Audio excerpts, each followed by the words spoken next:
Welcome to Athletes and Entrepreneurs, the Alumni Journey. I'm Rob Finkelstein, founder and CEO of Alumni Direct. We set out to create a platform where athletes and other alumni can network and connect with their affinity groups. But this show is all about, we talk to various collegiate athletes, former collegiate athletes, professional athletes, and talk about their transition out of sports. And it's so critical now. There's so many issues today with mental health and financial literacy. We want to truly teach and inspire athletes that there is life after sports. So we're real excited today to have Chad McGehee on. How you doing, Chad? Great, Rob. Super stoked to be here. That's great. So Chad is he was a college soccer player. Actually, we didn't. What school did you go to, Chad? Illinois Wesleyan. Illinois Wesleyan. Okay, and so he played college soccer there. And then once he was out of sports, he kind of, well, not out of sports, but transitioning into teaching. And then ultimately he got into mental performance. He's currently he's the director of meditation for the Wisconsin Athletic Department, as well as he has his own company called Inner Edge Meditation, and he'll tell us all about that later. So we're going to talk about. I always like to start the show. Talk about playing sports growing up and how that shaped your personality. Yeah. Yeah. I mean, I loved sports growing up. Whether it was soccer or baseball, organized, or just kind of like kids in the neighborhood, like I just always wanted to play sports. Felt like I had a never ending amount of energy to just continue to play. And then that continued when sports got a little more organized and formal in the, middle school years and high school years. Ended up the sport that I settled kind of into and played the most in high school and college was soccer. But I have such fond memories, and some of my core group of friends are still from those days of growing up playing sports. And those so many lessons that I learned then, still impact me in a day-to-day way, whether it's like personally or professionally. So Yeah, lots of fun. no, and Mhm. that's great. And I mean, share a couple some of those lessons that you mentioned there. Yeah, I mean, the first thing that I think comes to mind is the joy of playing sports, right? Like whether it's the joy of trying to be as dialed in as I can, like to hit a baseball, or like the joy of the creativity on the soccer field, or the joy of just hanging out with my friends, on the bus or after a game sort of thing. But that joy, and I think that that joy sometimes can escape us as we age, as the world gives us some adversity, some challenge, right? Sometimes we celebrate the grind. I think maybe we shouldn't do that as much as we do, but it can grind some of that joy out of us. And so I think that lesson of just kind of coming back to the fun, the opportunities, right? The connection, that's still there in the work that, I do as an adult, or as a dad, as a husband, but kind of that joy orientation is definitely a thread that was easy as a kid. And I try to keep going, in my adult pursuits as well. Yeah, that's great because I think a lot of times I think probably a lot of athletes kind of forget about the fun side of it because it just becomes so competitive. So that's great that's a great lesson is just have that fun in your life. So growing up, did you ever dream about being a professional athlete? Absolutely. I was convinced that I was going to be a wide receiver for the Chicago Bears. And I didn't have the speed, size, or skill to come anywhere close to any of that. But these are the folks who I idolized, right? I mean, I grew up in the Chicagoland area. I was 5 years old when the Bears won their Super Bowl, so I can't say I remember it, but I remember the emotion of it. I remember singing the Super Bowl shuffle, with my friends, and then in the '90s, when I was a little more aware of what was going on, this is when Jordan was in his heyday, Yeah. and so seeing, the greatest of all time, and I remember going to a game, and when they introduced Michael Jordan, 6'6" from North Carolina, you couldn't even hear him say Michael Jordan because the stadium was so loud. So idolized these athletes and loved sports and loved being around. My genetics did not predispose me to a professional athletic career, but absolutely had that as a dream. Yeah, and it's funny because you say the same thing I say. It's like I love baseball. I mean, I love all sports, but I love baseball. Always wanted to be a major league baseball player. Talent wasn't there, so I'm doing this today. So Yeah, totally. so let's talk a little bit about As we mentioned, athletes transition out of sports is just a major issue. So go back to when you were in college yourself and then being in the college world now. Talk about was there anything being done education wise to kind of help guide athletes into life after sports? Yeah, I mean, I think for, when I was playing college soccer, there wasn't, it was kind of every person for themselves, figure out like kind of what makes sense for you. Ultimately for me and, my athletic career in college, I was playing Division III college soccer. So it's a, different game than, Power Five athletes, in many ways, including the demands, but also the sense of identity, that comes with it is similar yet different. But I was fortunate that I chose to stop playing. Not every athlete chooses to stop, right? Whether it's like the clock runs out on their eligibility or, injury or whatever it may be.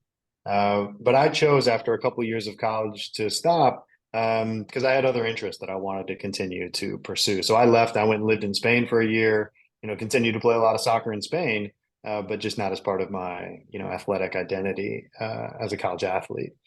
But that transition is massive, and we'll get into more of kind of what I'm doing professionally now with the work that I'm doing. But where it started in some ways was with a group of retired NFL guys. And we taught it an 8-week mindfulness-based training to a group of 17 retired NFL players. And it was in that group that I learned this phrase called the dreaded transition, where athletes talk about that transition from the end of sport. And for these guys, most, they'd played, pro ball, and, only one of them chose to stop playing. Everyone else was either injured or not re-signed and their careers were over. And so how to navigate that transition was part of what we were doing in that initial pilot training. I would imagine too. Like I think from what I've seen too, and the different athletes I've talked and maybe myself, I think if you have the choice, it didn't end based on injury and knowing that you're not gonna, might not gonna be going further. Like for me, I was a runner in college. I got hurt, but I was never gonna be an Olympian, so it wasn't that big of a transition for me. But I could definitely see that that plays into the mindset. But what are some of the things that because I know Wisconsin's very innovative and progressive in the things. Do they have curriculum set up for athletes, not just the basic like when you get an introduction, but do they have curriculum that kind of helps guide them into things they might do in the future? Yeah, there is. There's at Wisconsin in the athletic department, we call it Forward 360 is the large group. And these are all the departments that support student athletes directly who aren't coaches. So this includes everybody from strength and conditioning, performance nutrition, mental health, meditation training is one of those departments. But there's a department we call career and leadership. And that's the department that's focuses both during their time at Wisconsin, kind of preparing themselves, but also explicitly that not only that transition, but those first couple of years, and then an ongoing, we call it the W Club, but it's kind of the alumni support group that continues to support athletes, throughout their lifespan. We like to say once a Badger, always a Badger, but putting those resources behind it to be able to support athletes in these transitions.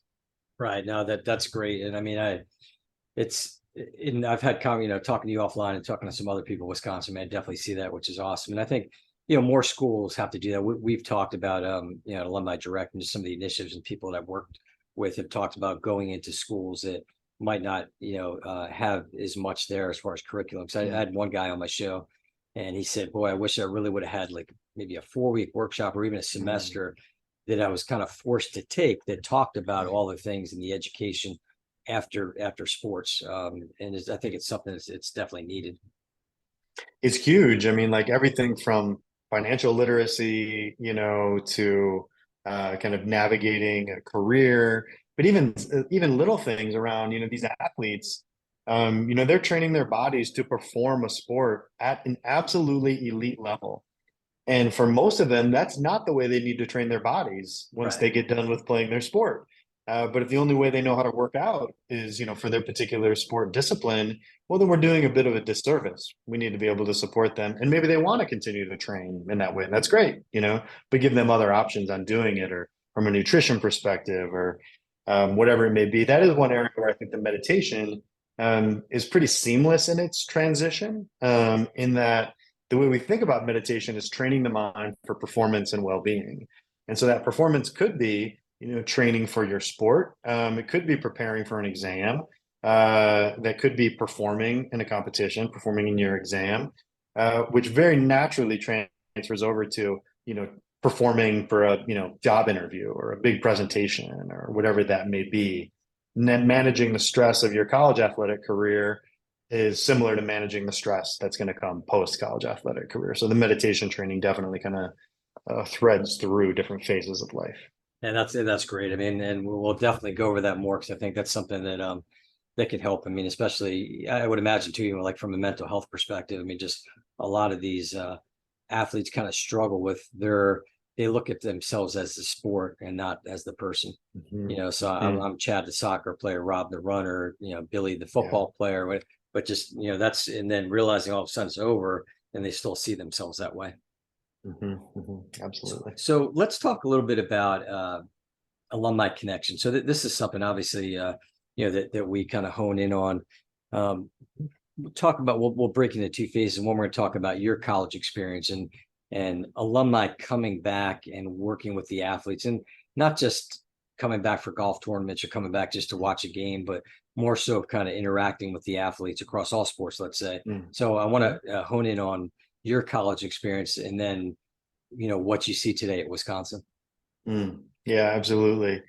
So starting kind of with my college experience, was athletics was part of my college experience. But I would say it wasn't the driving force of my college experience, but it was definitely part of it. And when I think about the ways of staying connected as an alumni, the ways that I find most meaningful are kind of one-on-one interactions with current students or recent grads, and supporting them in whatever ways I can, whether it's being a sounding board, giving advice, whatever that may be.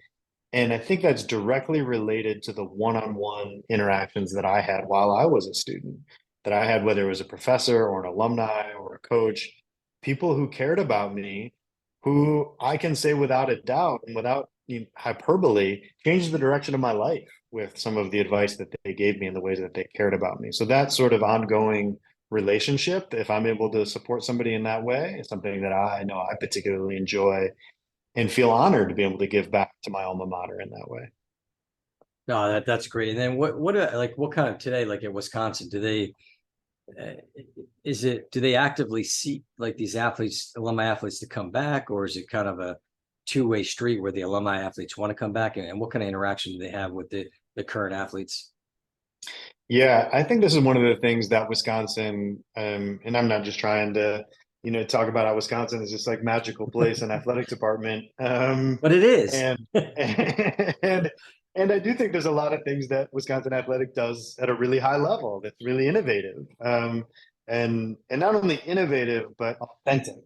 And not just, transactional but meaningful. And I think the alumni work is an example of that. So as I mentioned before, the what we call our kind of or a unit that's responsible for alumni engagements is the W Club, and they do everything, right? Whether it's more like the traditional golf tournaments in the summer, it's alumni weekends in the fall, but really what they do well, I think, is create a sense of community amongst former student athletes, because there's a certain amount of only other student athletes are going to be able to understand what it was like to train and compete at this level.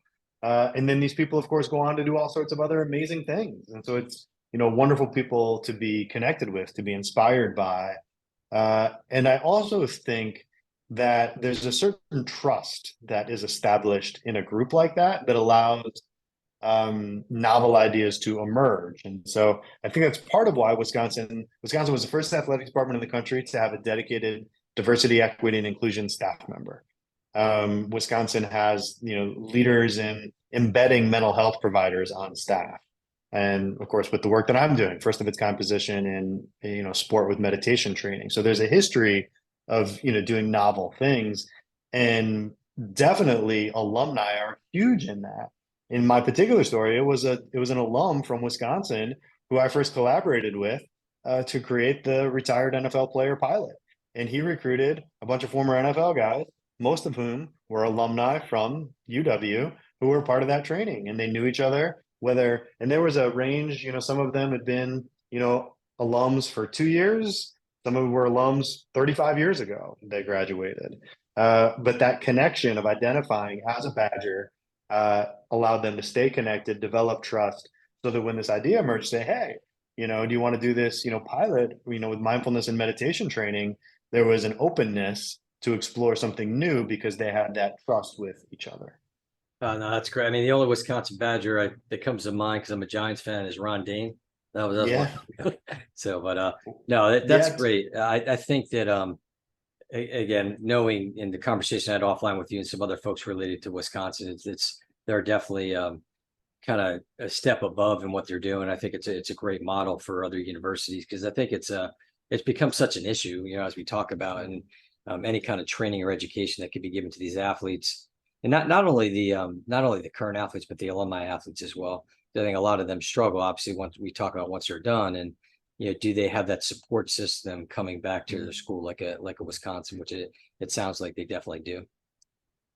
Absolutely. I think it's one of the things that Wisconsin does well, including not only helping, alumni navigate their present circumstances and transitions throughout their life, but alumni have so much to contribute to current student athletes that literally can say, I've been in your seat. I know what it feels like. Where very few people can actually say that and give them advice to, yes, perform at a high level athletically, achieve those goals, and let's do it in a way that's sustainable, that's going to support you to be a happy, healthy human.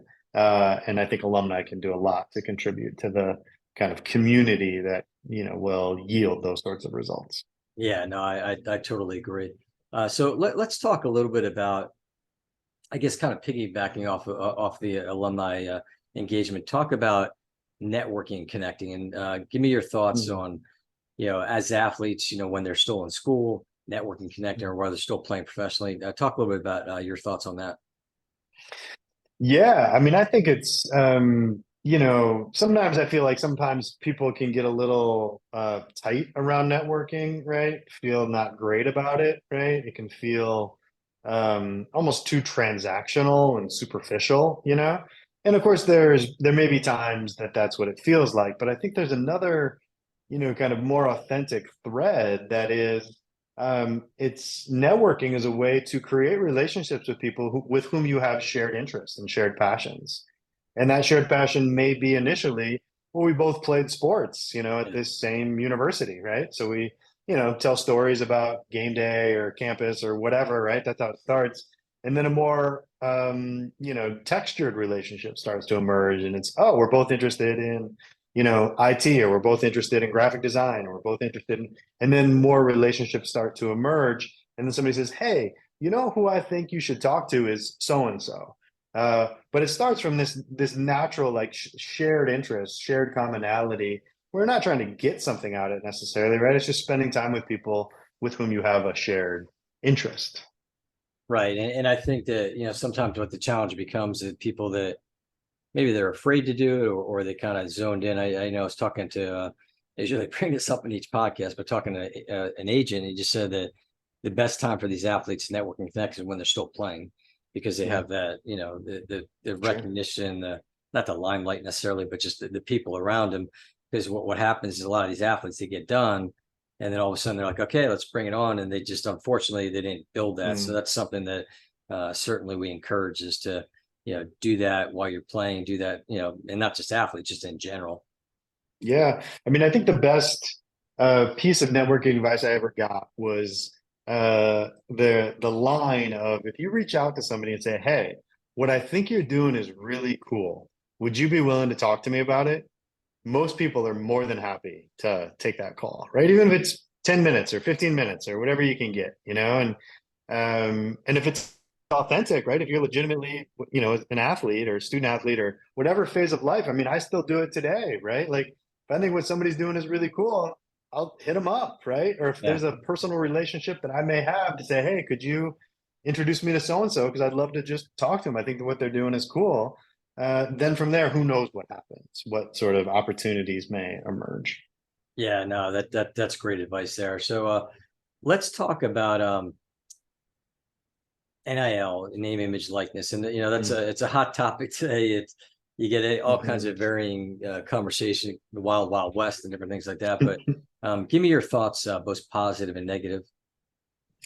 Yeah, I think NIL it is I mean it is the wild west right now of NIL in college athletics in that departments are trying to figure out how to navigate a space that doesn't have a whole lot of parameters right now. And I think, again, not trying to just, blow up Wisconsin for how Wisconsin's handling it, but it's what I know most well. I think Wisconsin's done a really good job of being able to find ways to support student athletes to leverage their NIL opportunities. And so a lot of that is providing education. What are the ways that you can maximize your NIL opportunities? And some of it's very in the weeds of, taxes, right? Working with an attorney, all the sorts of things that are necessary when, these sorts of opportunities emerge, but can be tricky, especially for any 18 to 22-year-old. So I think Wisconsin's done a great job providing those resources and supporting those student athletes because this is the future of college athletics. And so for folks who are, want to stick with the, back in my day and the good old days sort of thing, like it's just, it was what it was. That's not what it is now. And it's definitely not what it's going to be in the future. So the question becomes, in my mind, how do all of us navigate these new phases in ways that are going to be beneficial for folks that are involved? Yeah, no, for sure. And I mean, you hit on some good points there, Matt. I mean, the bottom line, the number one thing is education. Because if you think about it, like you Mm-hmm. said, just knowing that you have to pay taxes and some of these other things, and that's across. I always say it's across not only sports. I mean, it's youth in general.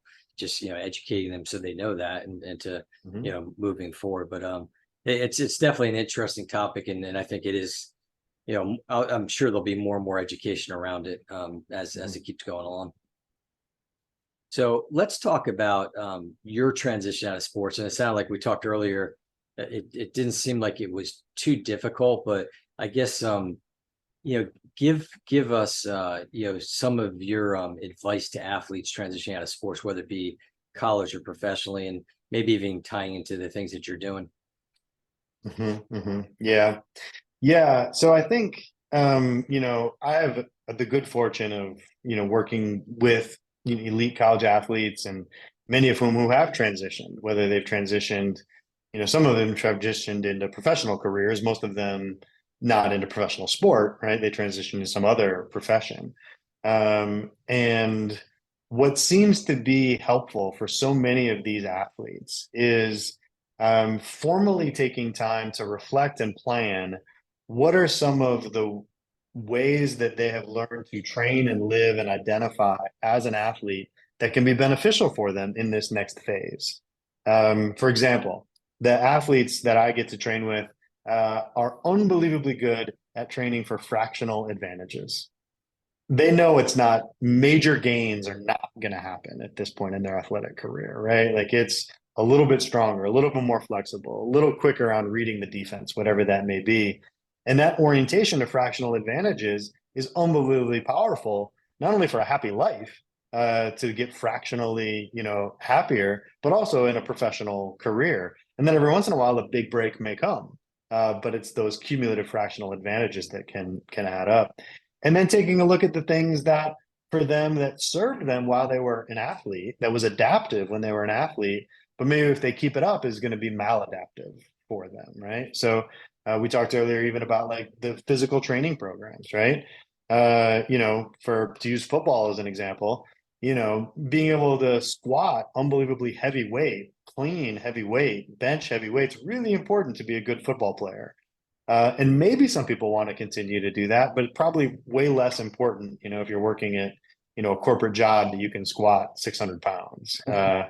Maybe it's let's get a little flexibility in there, right? You still squat, there's still benefits to that, or other aspects. So taking that opportunity to reflect and continue with the adaptive parts of it, but maybe let go or reframe some of the parts that were helpful during a student athlete career, but could be let go of in the next phase.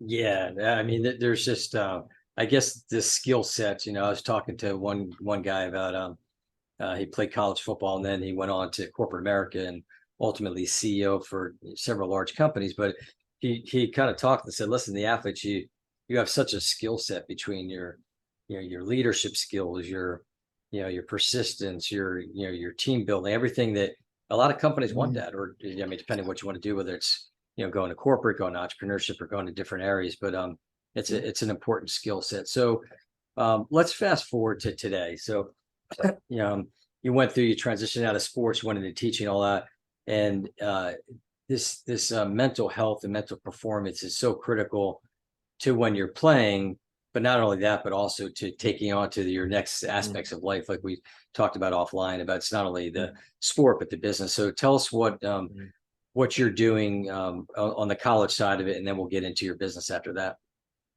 Yeah, so the way I think about the work that we're doing, we talked about this a little bit, but meditation training is simply training the mind. That's all that it is. And when we train the mind is going to show up with us across all domains of our life. So maybe the motivation to train the mind initially is sport, right? So it's maybe some of the benefits start to show up in training or in competition. But if we're training for things like focus and resilience, well, then all of a sudden that focus and resilience starts to show up in class, right? It starts to show up in our relationships. So we're benefiting across these domains. And then those skills can then be with us as we transition out of sport, and kind of continue with those things. So I think that orientation is really powerful for athletes to be able to perceive and benefit from, but isn't always the easiest thing for them to see initially. But then they start to see it, and then they benefit from those practices moving forward. What kind of perspective do the athletes have? I mean, are they, I mean, because you have a successful program, and I guess a lot of athletes are having success, so there's a lot to talk about there. But I mean, do you get any kind of resistance at all from some of these athletes starting out? Yeah, it's really interesting. So, of course, there is some resistance from some of the athletes, but we've been able to avoid that in large part, and I think there's a couple of reasons why. So, one, we've done this in a very kind of slow, incremental build that's allowed momentum to be developed over time. So, for example, the first time I was with the Wisconsin football program, the person who introduced me to the team was the head strength coach who I had been training with for the past 8 weeks. So he knew me, he knew the work well, he had benefited from it tremendously. He's respected in the program as the head strength coach. He had played professional football for 8 years. So when he spoke, people listened. So when he said, "Hey, this stuff is valuable, what Chad is doing is valuable, it can help you in these ways," then people, in the room listen differently. So I'm always searching for those internal champions in a program, and that could be a strength coach, a head coach, an assistant coach, but somebody who's respected in the program, who also has enough institutional power to actually make something happen, right? To actually give time to be able to do this training. And then the other thing, Rob, is that when we start to do this training, what I've noticed is oftentimes the highest performers on the team are the ones who take to this training first. And so when that happens, and then they're talking about it and they're experiencing the benefits, then they're going to drive, cultural interest in the training in a way that's, natural and organic inside of that team. Yeah, I mean, so I obviously, like you said, as an influencer, just that person having that credibility, now they're going to pay attention to that even so. And I guess does that parlay in, like, with your business that you do aside from the working with Wisconsin, does that parlay into that? Like, people see that success that you're having in Wisconsin and want to emulate it themselves? Yeah, I definitely think there's a certain amount of, people see what's happening in Wisconsin, and there's a certain when people think particularly about mindfulness or about meditation, is there can be a lot of misconceptions about it, right? For some it can feel, soft or woo-woo, right? And then it's, well, oh, elite athletes, Division I Power Five athletes are doing this, kind of opens them up to say, like, maybe there's a there.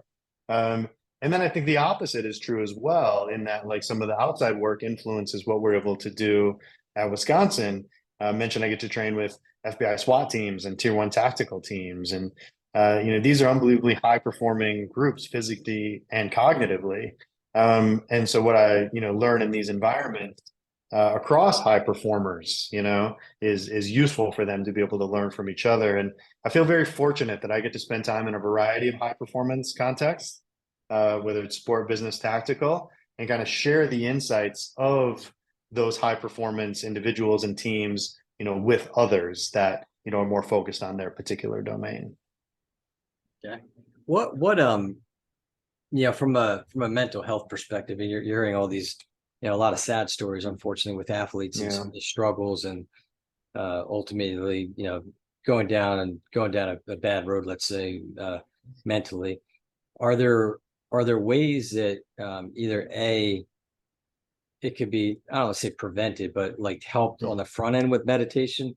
And then the second part of that question would be, are there ways that if they're in that certain spiral, so to speak, that meditation might help them get out of it?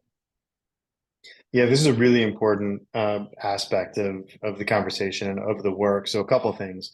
One, I'm not a licensed mental health provider. That's not my job. That's not what I do. So historically, whether it's when I was a school-based person or the work that I'm doing now in Wisconsin, I work really closely with the licensed mental health providers in those spaces. So the mental health and sports psychology team here in Wisconsin is a group that I spend a lot of time with.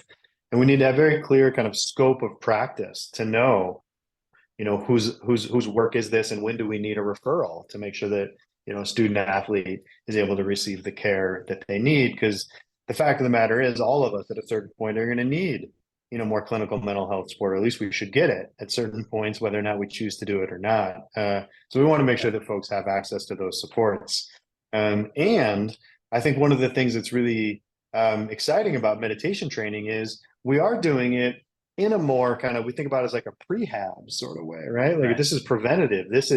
We think about it as strength and conditioning for the mind. So we're not sitting around waiting for a problem to emerge.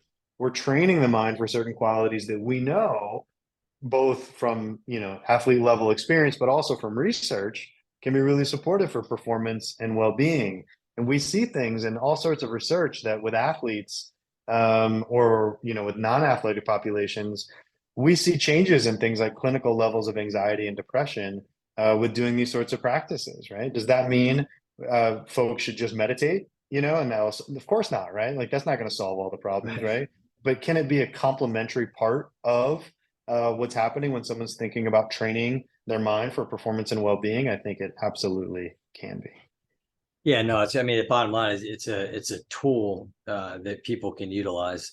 And to your point, it's something that's, in coordination, with other types of support, which is important. Absolutely. So tell us a little bit, you talked about some of the things, the tactical training. Talk about your business and how people can find you. Sure. So the name of our business is Inner Edge Meditation. And we call it that because we all have an inner life, but not all of us have the skills to work with it. And when we develop the skills to work with it, we give ourselves an inner edge. So that's what we're doing in these environments, is bringing the science of rigorous meditation training and what we know about using it in high performance environments to life in people's lives. So that looks a bunch of different ways. That can look, like some of the work with the FBI teams. That can be C-suite executive coaching, kind of keynotes, other sorts of training, but finding ways to be creative about bringing these sorts of trainings into other environments. So if folks want to learn more about that, can check out inneredgemeditation.com, or, connect with me on social, try to share, good information on all the social platforms as well. No, that's great. And we'll put this in the show notes as well. And, to find us, you can go to alumnidirect.com, and you can follow us on LinkedIn and Facebook and Instagram, YouTube. And I encourage people to watch and follow the show. We're on YouTube as well as all the podcast networks. But I think this is something that we really want to make an impact. And there's been a lot of great guests like you, Chad, that just sharing their stories, and it's very inspirational. And I think we can certainly have a positive impact. And so again, I encourage everybody to look at that. So we really appreciate the time today, Chad. It's been great talking to you.